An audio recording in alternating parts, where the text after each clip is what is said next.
الحمد لله الحمد لله وحده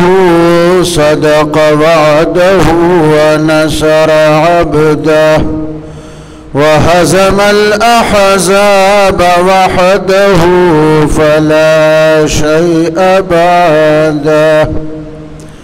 أما بعد فأعوذ بالله من الشيطان الرجيم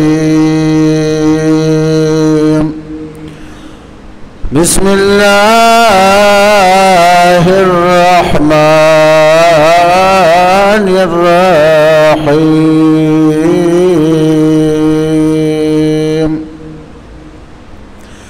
والخيل والبغال والحمير لتركبوها وزينة ويخلق ما لا تعلمون.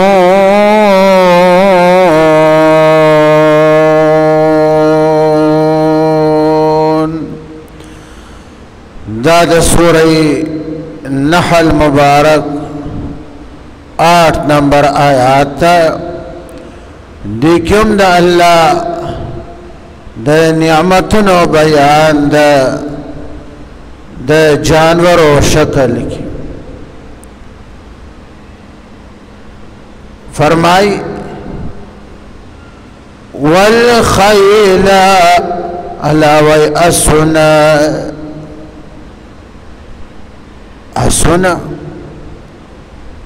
رسول اللہ صلی اللہ علیہ وسلم فرمائی چی تر قیامت تفوری خدای دا آس پا تندی کی خیر ای خیر او علی جہاد دا مجاہد پا آس باندیم خدای قسم خوڑلید والعادیات ضبحا فالموریات قدحا فالمغيرات صبحا فأثرن به نقعا ألا محبوب والعاديات ضبحا دا مجاہد باغ آس میں دی قسم بکنا چکل منڈی وی دشمن پسی او دے دی ترخون خڑت خڑت خڑت خڑت خڑت خڑت آواز اوزی کنا دا دا دیری تیزی نکنا فالموریات قدحا دا مجاہد باغ آس میں دی قسم بے د تیزی حالت کی کل پگڑ باندې خپکی دی کنا د خبین داسی اور اوزی کنا د اور اغا بچری اوزی کنا اغا نالی د گٹی سر پا تیزی اولگی کنا د اور بچری اوزی کنا فالمغیرات صبحا دا مجاہد پغاس میں دی قسم بیالاوائی شکل دشمن باندی لوٹ مار کڑی حملہ کڑی کنا دا صبح صادق وقت کی کنا فأثرن به نقعا دا صبح صادق وقت کی دا مجاہدینو دا سن دا ستیز روان وی منڈی وہی کنا جہاد میدان کی کنا چھ دشمن پا گرد غبار باندی پٹکڑی کنا تاسونو دخبون داسی گرد غبار ولاڑی گی چھ دشمن اغا مجمع پا دے گرد غبار کی پٹش کنا صبح صادق وقت کے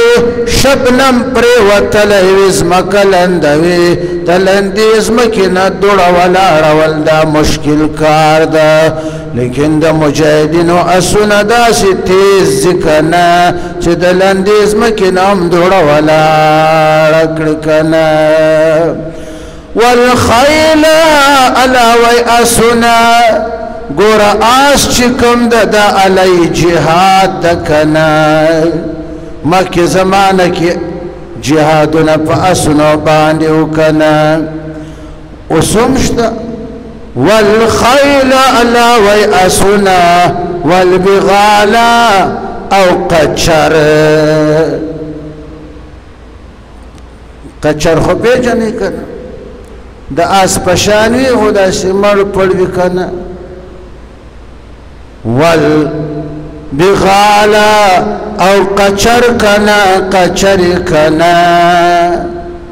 والحمير او خرا اقر انسانا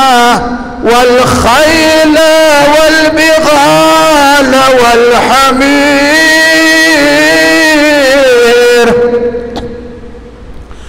قر انسان اسندي کچری دی کنا خرونه دی دا الله پیدا کړی دی کنا د څلفارا لترکبوها چې تاسو ور باندې سوار له وکړی کنا پاس باندې هم تاسو سوار لیکړی په کچرو باندې هم کړی کنا په خرو باندې هم کړی کنا عربو کی خر عیب نو خر باندې سوارلی عیب نو او عربو کی دا غټ غټ تیز خربو چې باز خر داسې وو چې کچری ورته څخ کاری دی نه کنه تیز بو رسول الله صلی الله علیه وسلم په خپل په خر باندې سوارلی کړی ځکه د خر خوله چې کومه ده پاکه ده که ته په خر باندې سوارلي وکړې سورې دا جامې دې لندې شي ګرمي وي خوله وکړې دغه د وینځلو ضرورت نشته ځکه رسول الله ورباندې سوارلي کړې ده ګوره لترکبوها د دې لپاره چې تاسو ورباندې سوارلي وکړئ زمونږ امام اعظم امامنا امام ابو حنیفہ رحمت اللہ تعالی علیہ رحمتا واسعہ فرمائی چې ګورا دا اسونه او خچری خره دا خدای دلته د نعمت په ځای کې بیان کړو او خدای د دې هغه اصل مقصد چې کوم د هغه الله دا ټکه یو کولی ترکبوها وزینه چې تاسو باندې سوارلی وکړئ او تاسو لپاره زینت دین امام ابو حنیفه رحم الله فرمایي چې فتح ولګېده دا مسله ثابت شوه چې د قچرو او د خرو غوښه حرامه ده ځکه که حرام نه وي بیا به الله فرمایلی وي چې لتأکلوها لکه مخکې چې الله فرمایل چې والانعام خلقها لكم فيها دفء ومنافع ومنها تأكلون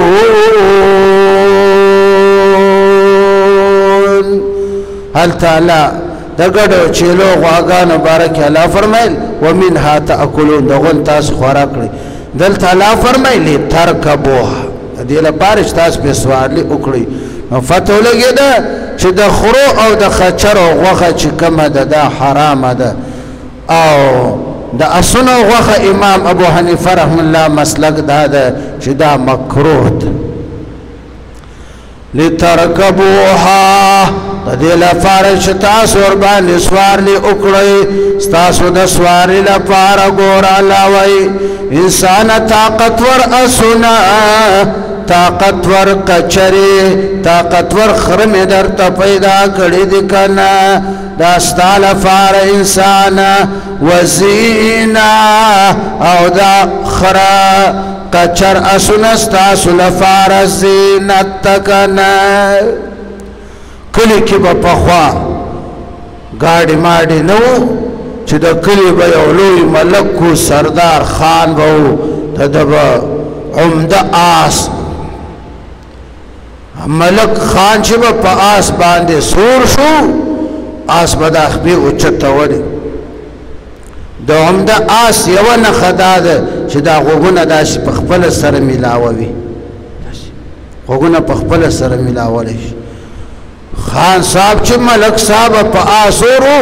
لرې کلي ته به لاړ چېرته به فاتحه ویا به واده ویا شی و دا ټولو خلکو ورته کتل چې ګورئ خان صاحب په آس راغلی ده دا زینت ده او حسن ده زینت حسن دا جائز ده زینت او خوشحالی دا جائز ده او دا زینت او خوشحالی هغه ده چې بنده په خپل زړه کې خوشحاله وي په نورو تکبر نه کړي نورو ته د حقارت په نظر نه ګوري اوس که نورو ته د حقارت د ذلت په نظر ګوري هغه ته بیا تکبر وایي تکبر بیا جائز نه ده ويخلق او الله پیدا کوي کنه مستقبل کې را روانه زمانه کې قیامت فوري ما اغسوار لعاني ما اغد سوار لشيان اغسيزن لا تعلمون چې تاسو اوس په نه پوهیږئ تاسو ته معلوم نه دي کنه حضرت مولانا محمد یعقوب صاحب نانوتوی رحمه الله د مولانا محمد یاسین صاحب استاذو مولانا محمد یاسین صاحب یا د مفتی اعظم مفتی محمد شفیع صاحب رحمه الله والد صاحب مولانا محمد یعقوب صاحب نانوتوی دار لوم دیوبند کیو چا دینا تفوسو کو چارت اغا وقت کی د مولانا یعقوب صاحب زمانہ کی ریل گاڑی وو هوایی جهازونه لا نه وو ګاډي هم د خاص نه وو چېرته یو وو مولانا یعقوب صاحب نه چا تفوس وکړو چې حضرت تاسو وایئ چې قرآن کې هر څه شته د هر شي بیان شته ونزلنا علیک الکتاب تبیانا لکل شی الله محبوب ما تا ته قرآن در نازل کو دی قرآن کې د هر شي بیان شته مولانا یعقوب صاحب ته چا ویل چارت دریل گاڑی بیان پا کم آیات کی دا کم پارا کی دا کم صورت کی مولانا یعقوب صاحب دویل دریل گاڑی بیان خو خدای پا دا دو ٹکو کی کرائی دا چی ویخلقو تا گورا دا قرآن دا نزول وقت کی چی کل دا آیات پر رسول اللہ صلی اللہ علیہ وسلم را نازل شو اولین مخاطبین عرب و صحابه کرامو اغا وقت کی اللہ فرمائل چی ویخلقو خرا اسنا خچر دا عربو پی جندل اغا وقت کی خدای پیدا کرو ریل گاڑی ہوائی جہاز دانو اللہ دوٹکو کی دا عرشت اشارہ اکڑا چی ویخلقو اللہ بمستقبل را روان زمانہ کی پیدا کئی ما طول اغشیات لا تعلمون چتاسوس بینا پوئی دا صرف ما مانا طول اغشان دا ما دی کریل گاڑی عمر آگئے دا صرف ما دا گور ہوائی جہازم پکر آگئے بحری جہازم پکر آگئے دا موجودہ دی جدید دور کی چی څومره د سوارلی شیان دی یا نور شیان دی دا فریج چرته و بجلی چرته و دا ټول پکې راغلي لیکن الله هغه د قرآن د نزول زمانه کې الله تفصیل بیان نکو ځکه بیا به انسانانو ته ذهني ټینشن وای بیا به ویل چې څنګه اوسپنه ده چې ډېرې کمرې سره وتړي ډبې سره وتړي اوسپنه په خپله منډې وهي بیا به ابو جهل ویل چې دا لا څنګه ده دا خو دروغ دی بیا به ابو جهل ویل چې څنګه اوسپنه ده چې په هوا باندې ځي او په سونو خلق پکې ناست وي جهاز ورته وایي دا زما عقل نه مني نو ځکه الله په دوه ټکو کې اشاره ورته وکړه چې ویخلقو الله به مستقبل کې پیدا کوي ما ټول هغه شان لا تعلمون چې تاسو پې نه پوهېږئ. موبایل وګوره، دلته پاکستان کې ناست دی، سعودي عرب سره خبرې کړې، څومره فاصله ده. دا چا کړې دي؟ الله. هر څه الله کړي، هر څه الله پیدا کړي دي. اوس ساينس خو ساينسدان یو شی جوړ کړي، خو چې الله کوم شی پیدا کړی دا اوسپنه ده، المونیم ده، پیتل دی، پلاستیک ته دا ټول شیان خدای پیدا کړي دي. هغه ساينسدان هغه ته ترتیب ورکړي، یو شی دې نه جوړ کړي. خلک وایي ګوره ساينس داسې ترقي وکړه. په خدای دومره یقین نه وي، د دې روشن خیال زمانې په خدای دومره یقین نه وي لکه په ساينس باندې چې وي. هغه ساينسدان خو د خدای د هغه مخلوق د خدای د پیدا شویو شیانو نه ترتیب ورکړي، یو شی دې نه جوړ. او د حقیقت خدای پیدا کړي. دغه ساينسدان چې کوم ده دا انسان دا چا پیدا کړی؟ دا خدای د څه شي نه پیدا کړی؟ دغه ساينسدان چې ده دته دا دماغ د عقل دا چا ورکړي؟ دا هم در حقیقت د چا کمال؟ د الله. نو فرمای والخیل علاوی اسنا والبغالا او خچر والحمیر او خرا دا لا فیدا کړی دی لترکبوها د دې لپاره چې تاسو ور باندې سوارلې وکړئ کنه. بیا چا درته تابع کړی دی؟ خر ته وګوره، دومره خوله ده، دومره غاښونه دي، ته ور باندې سورې چک نه در لګوي. که یو ځل خوله در داسې کړه په دې لینګې چک در ولګاهو، لینګی به در مات کړي لکه مگرمچ، لیکن چک نه در لګوي. دا چا پړه کې ور اچولې دي چې دا پتا باندې سور چې کم ده او آسه او خچره او خره دا پتا چې کم ناس د وړوکی د غټ داستا مالک د کنه ته به د تابعدار یې. تابعدار وي که نه؟ آس کې څومره طاقت ده، څومره مست ده، چک نه در لګوي. کې لاندې دې نه راغورځوي، لتې نه در باندې دي، ځکه ته مالک یې، خپل مالک پېژنې. نو ګوره آس، خر، خچر دا مې په خپل قدرت باندې الله وایي پیدا کړو، بیا مې د چا تابعداره جوړ کړو؟ ستا تابعدار. ستا تابعداره دي او ته د خپل رب تابعداره انسان نه یې. ان الانسان لربی لکنود، ته د خپل رب ناشکره یې.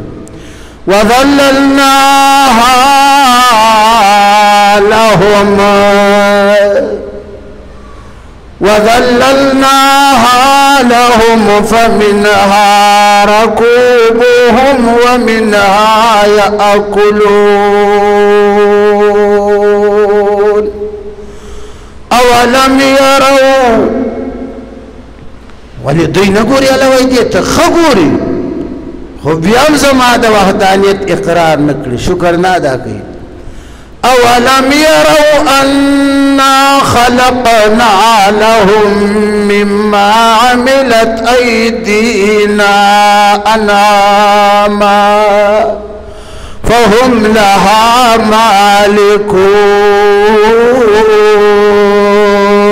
مالكون.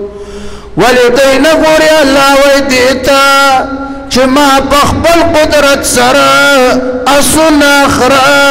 کچر د هر څه جانور مې پیدا کړي دي کنه، دوی ور باندې سوار لیکړي کنه، بیا مې دوی مالکان جوړ کړي دي کنه. وذللناها لهم فمنها ركوبهم ومنها يأكلون. دا جانور میں ستاسو تابیدارا جوڑ کردی دی کنا فمنها رکوبهم با جانور ستاسو دا سوار لیلا پارا دی ومنها یاکلون باز دا اسی دی چی تاسو تینا خوراک وی وخی خوری کنا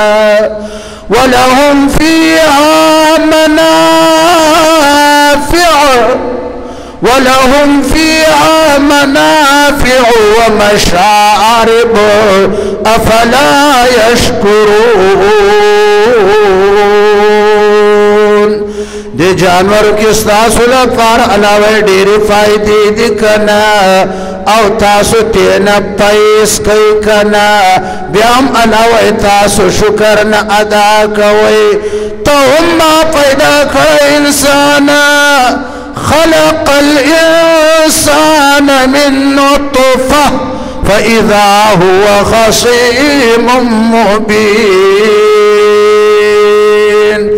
انسانت میں دنت پہ نہ پیدا کرے استاد سوار لپار میں خرا اسن خچر پیدا کرو استاد وخی لپار میں گڑی چلی میخی اخان وگان پیدا کرے دا پیوس کلو لپارا دا وخی دا خوراک لپارا دار سمستا تا بیدارا جوڑ کنا بیام تا سوچ نکڑے کنا خپل خالق نپیجنی کنا بت دلاس جوڑ کڑی کنا بت ولارے یا چرت چا بزر قبر تا پسجد باندې فروت خالق دهر دا انه لا اله الا انا فاتقون وإلهكم إله واحد لا إله إلا هو الرحمن الرحيم قل هو الله أحد الله الصمد لم يلد ولم يولد ولم يكن له كفوا أحد اغزا چاغ تنها یو ذاتا څوک مثال نه لري نه د چا نه پیدا نه څوک دی نه پیدا هغه بې نیازه ذات دې پرېښی ده بت ولاړې کول دلته لري دا نه زه در اچومه او هګۍ د پړوسي کر اچېږ د یوې ښځې چرګه وه خپل کور کې ساتله دانه به دې ور اچوله غول به دې کر اچول کول به دلته کړو کول چې انډې وخت به راغی چرګې به منډې کړې کې پړوسي کره به انډه واچوله واپس به نو ګور پیدا کړی ما یې د سوالي انتظام ما درته کړی ده د خوراک څښلو انتظام ما درته کړی ده او بیا ته بې خیرته لاړ شې چا بت دې لا جوړه کړې وي یا په دې زمانه کې د نوح علیه السلام د زمانې نه شرک را شروع شو د رسول الله تر زمانې پورې د نوح علیه السلام د زمانې نه والا رسول الله صلی الله علیه وسلم زمانې پورې صحابه تابعین مخکې تاریخ کې چرته یو مشرک قبر ته سجده نه ده کړې د دې زمانې مشرکین دومره مخکې شو خاص کر هندوستان مشرکین او زمونږ د دې پاکستان مشرکین